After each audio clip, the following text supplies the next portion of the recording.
povo lindo do Clube do Livro, eu sou a Gabriela e hoje estamos aqui para falar de O Leão, a Feiticeira e o Guarda-Roupa, que é o segundo livro da ordem cronológica das Crônicas de Nárnia, escrita por C.S. Lewis.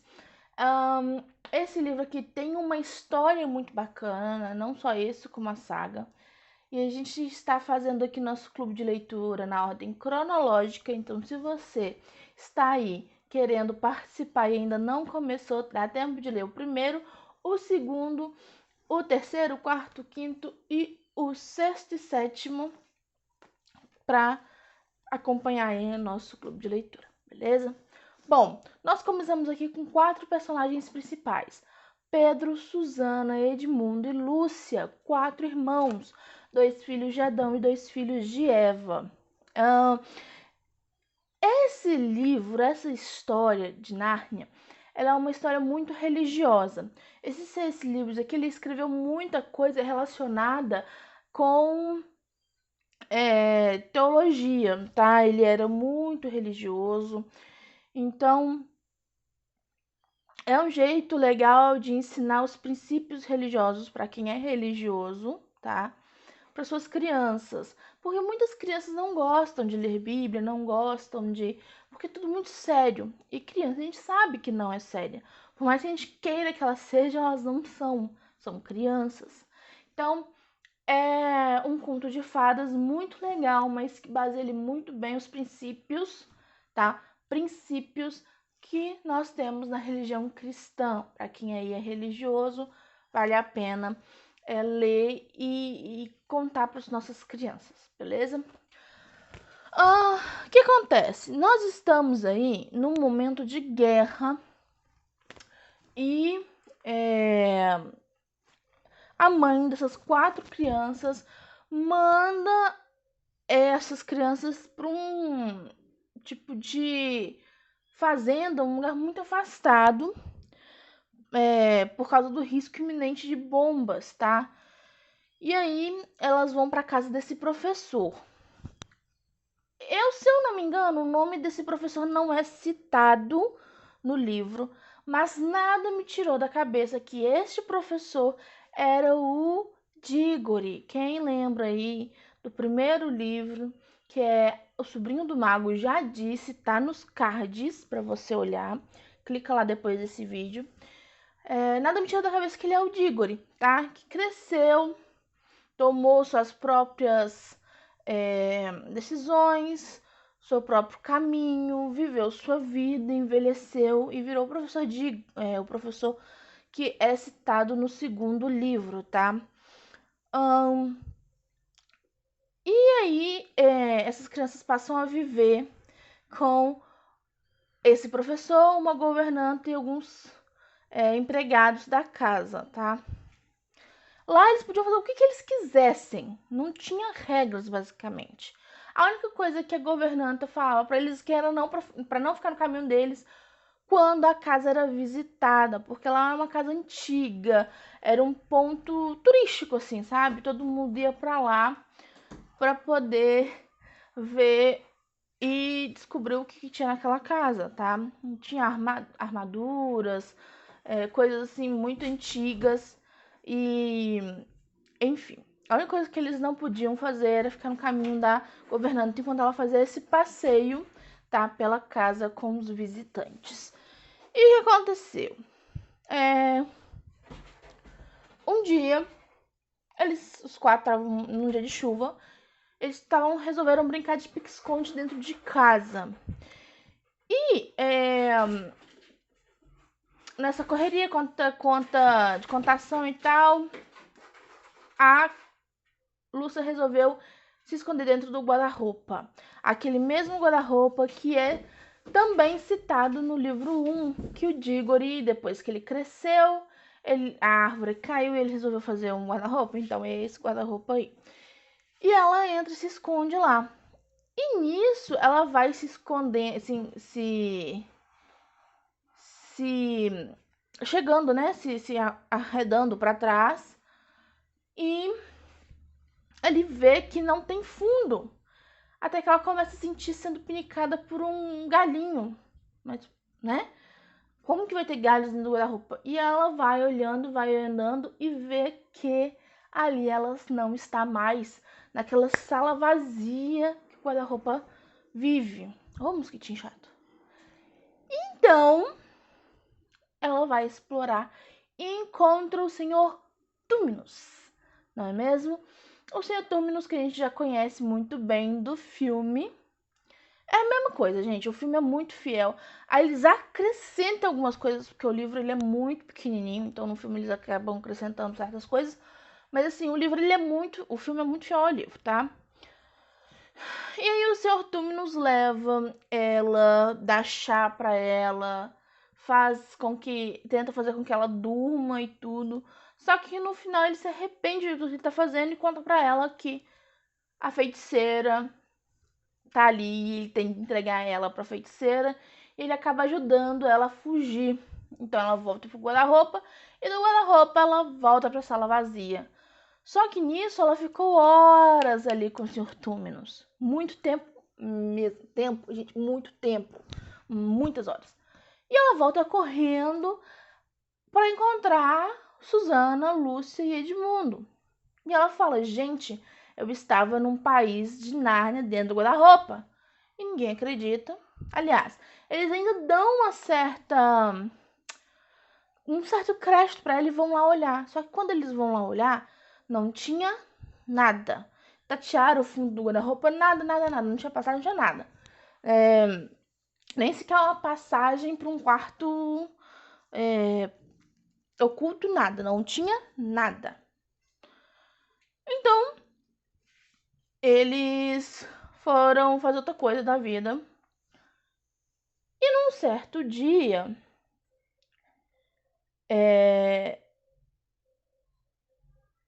eles voltaram a brincar. Eles voltaram ali a brincar e aí, num outro dia chuvoso, tá? E aí, dessa vez o Edmundo viu que ela entrou lá dentro. Ela não tinha outro lugar, ela entrou lá dentro.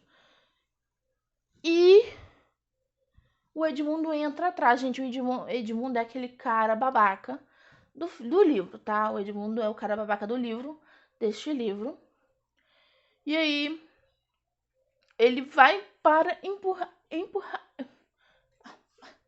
A palavra sumiu da minha boca. Mas para incomodar a Cláudia, voltei lá pro 3 Camper, pra incomodar a Lúcia. E aí, ele se dá de cara com a entrada de Nárnia. Como que ele deu de cara? Ele foi e começou a falar, chamar pela Lúcia, e ele não ouvia sons dela, resposta dela, nem respiração, nada. E o guarda-roupa não era tão grande assim, gente. Então, ele foi tateando, foi procurando, até que ele chegou num lugar nevado. É nevado que fala? Cheio de neve. E pinheiros e tudo, e não viu a Lúcia. A Lúcia já tinha desaparecido. Ela tinha ido até o Túminos e ele ficou para trás, porque ela não sabia que ele estava lá. E foi aí que ele se esbarrou com a feiticeira e a feiticeira enfeitiçou ele, tá? Apesar dele ser babaca já de natureza, ela precisou enfeitiçar ele. E eu acredito que ele só foi enfeitiçado porque ele já era babaca, tá? Ele tinha uma revolta muito grande com o irmão, assim, sem nenhuma explicação, entendeu? Então, a feiticeira enfeitiçou ele com os manjares turcos e fez com que ele prometesse que levaria os irmãos até ela. Porque em Nárnia tinha a história de que no dia que 2 filhos de Adão e 2 filhos de Eva chegassem a Nárnia, a paz seria retomada e destruiriam a feiticeira e eles ascenderiam ao trono. Então seriam 2 reis e 2 rainhas. No país de Nárnia, no mundo de Nárnia, no país de Nárnia, não, acho que é só no país de Nárnia. Então ali, ela pensou, não posso deixar isso acontecer. São 2 irmãos e 2 irmãs, então eu tenho que destruí-los. E ela convenceu o Edmundo, a trazer eles pra casa dela, né, sem ela contar que ela queria destruí-los. E prometeu mais manjares, que ele podia comer quantos manjares ele quisesse, e também prometeu que ele viraria o seu futuro rei. Quando ela declinasse, ele ascenderia ao trono.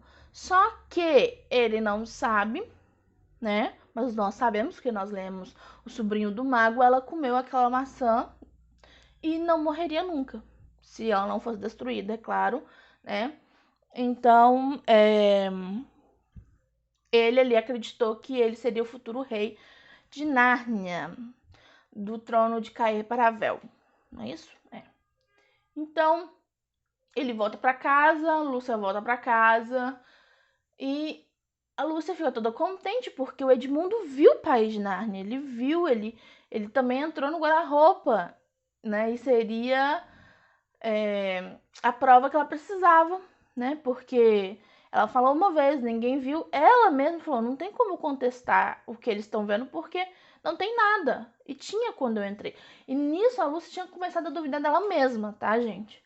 Mas quando ela entrou de novo e encontrou com o Edmundo, ela falou, é a prova que eu preciso. Saiu correndo para procurar a Susana e o Pedro para contar. E na hora que o Pedro olhou para ele e perguntou, é isso mesmo, Edmundo? Você viu alguma coisa? E ele falou, eu não vi nada. Isso eu estava brincando com ela de que existia esse mundo. E ele não, por mais que ele precisasse que os irmãos entrassem lá, ele não queria admitir que a irmã estava certa. Ele não queria admitir que ele era muito babaca. Gente. Ele é muito babaca. E no final ele deixa de ser babaca, tá? Ele vira até o Pedro. Pedro não, o Edmundo Justo. Mas ele, por boa parte da trama ali, ele é um babaca. Bom, aí, num belo dia que eles estavam brincando pela casa, eles ouviram tour da governanta, aquele monte de gente, e eles não tinham para onde ir.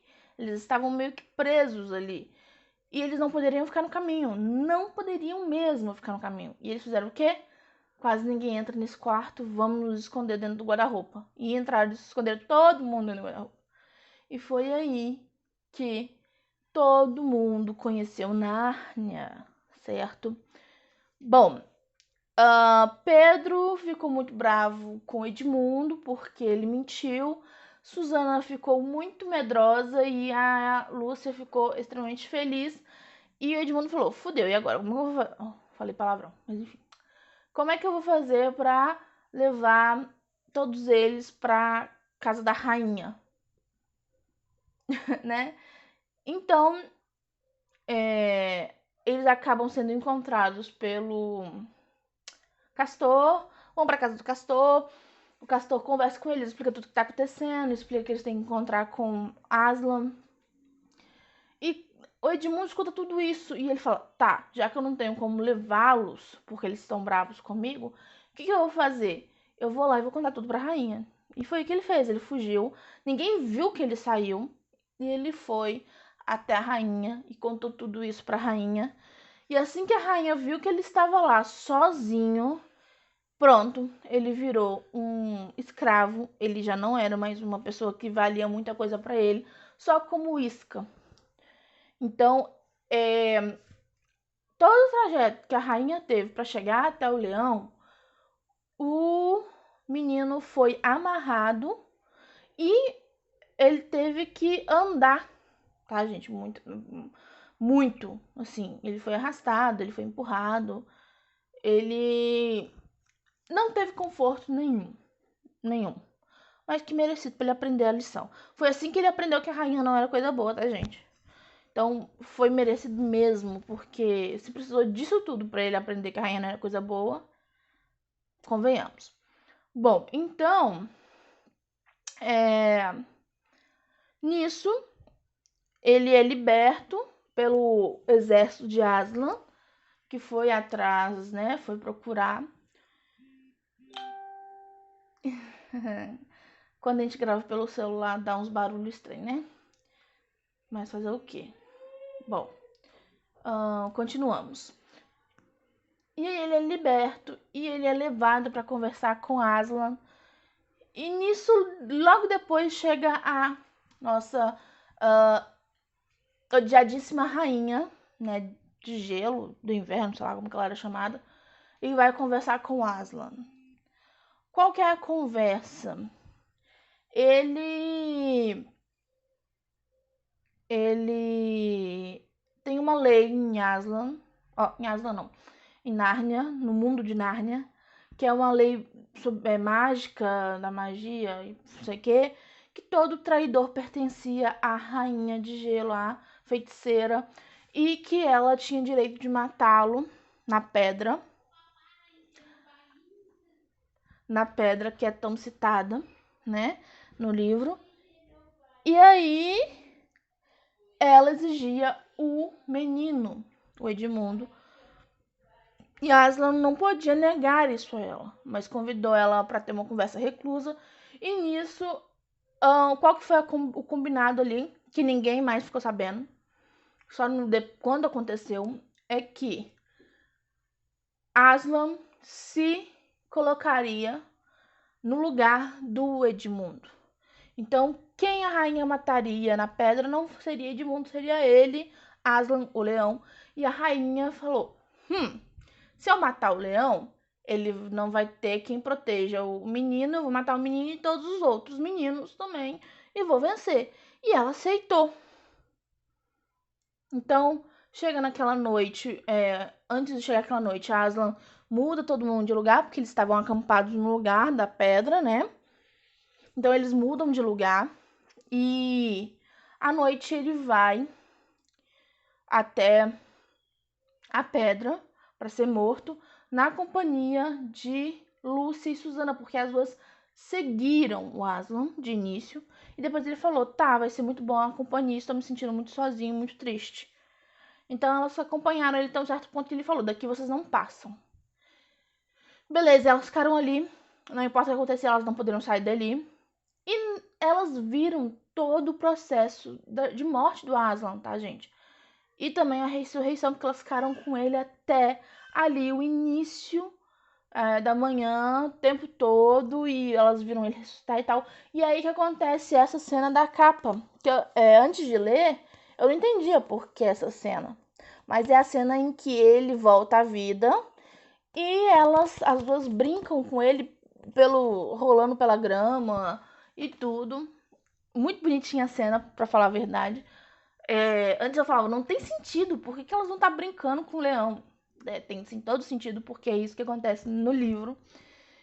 E aí eles voltam pra casa da rainha, tá? Susana, Cláudia não, gente. Susana, Lúcia e ele vão ali despedrificar, dar de volta a vida daquelas estátuas que a rainha tinha transformado, que a feiticeira, né, tinha transformado. Então, volta todo mundo para aumentar o exército que está lutando contra a rainha. Na hora que eles chegam no campo, a batalha já está acontecendo. O Pedro estava ali, viu que eles chegaram, deu um ânimo mais para batalhar. Ali ele já tinha sido ele estava batalhando com a rainha de gelo. Ali a sua varinha que transformava as pessoas em pedra já tinha sido quebrada pelo Edmundo. Edmundo já estava ferido. E tudo aquilo e tal, e pai, pô, e briga. Passa por cima, né, o livro. O filme já dá mais uma atenção, mas aí já é outro vídeo, que vai ser filme versus livro, tá? Mas aqui, prosseguindo aqui o raciocínio. Acaba a batalha e o Aslan fala com a Lúcia: corre, você tem aquele elixir que Papai Noel te deu. Que eu pulei essa parte. Há muitos anos era inverno, mas nunca tinha Natal. E com a volta de Aslan, com as 4 crianças, 2 filhos de Eva e 2 filhos de Adão,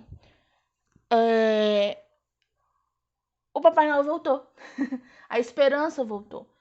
Então, a rainha de gelo, né, a feiticeira, não poderia mais deter Papai Noel. Então Papai Noel chegou, deu um escudo, uma espada pro Edmundo, o arco e flecha com uma trombeta, sei lá, um chifre lá que ela podia assoprar.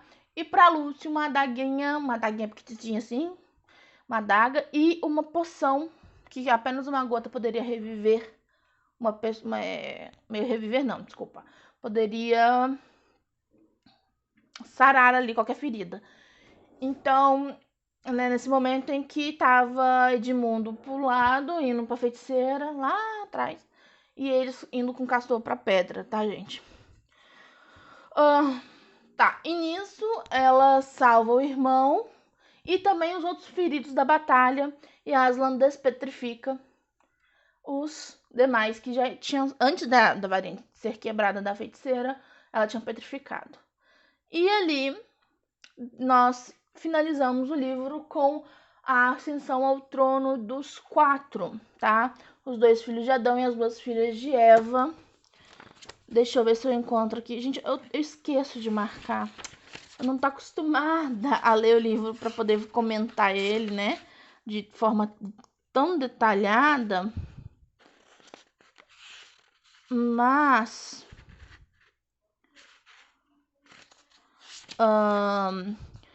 tem do mesmo jeito que o Edmundo virou o justo, os outros também tiveram as suas denominações ali. A noite depois do dia seguinte, no grande salão de Cair Paravel, um salão formidável, com um teto de marfim, uma parede coberta de penas de pavão e uma porta aberta para o mar. Na presença de todos, Aslan coroou-os com toda a cerimônia, e eles sentaram-se nos tronos, entre aclamações ensurdecedoras de viva o rei Pedro, viva a rainha Susana, viva o rei Edmundo, viva a rainha Lúcia. Quem é coroado rei ou rainha em Nárnia será para sempre rei ou rainha. Honrem a sua realeza, filhos de Adão, honrem sua realeza, filhos de Eva, disse Aslan.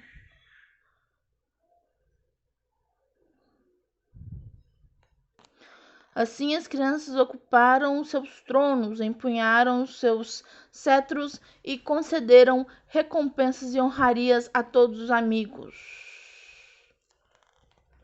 Acho que é antes disso.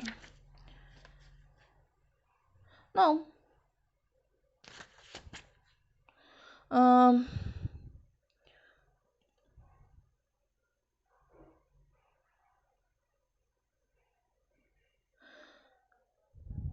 Assim, as crianças ocuparam seus tronos, empenharam seus... À noite houve grande festa em Caiparavel. O ouro reluzia e o vinho corria. A música do mar era como um eco à música da festa, porém mais doce e penetrante. Justamente quando a alegria estava no auge, Aslan desapareceu sem ninguém perceber.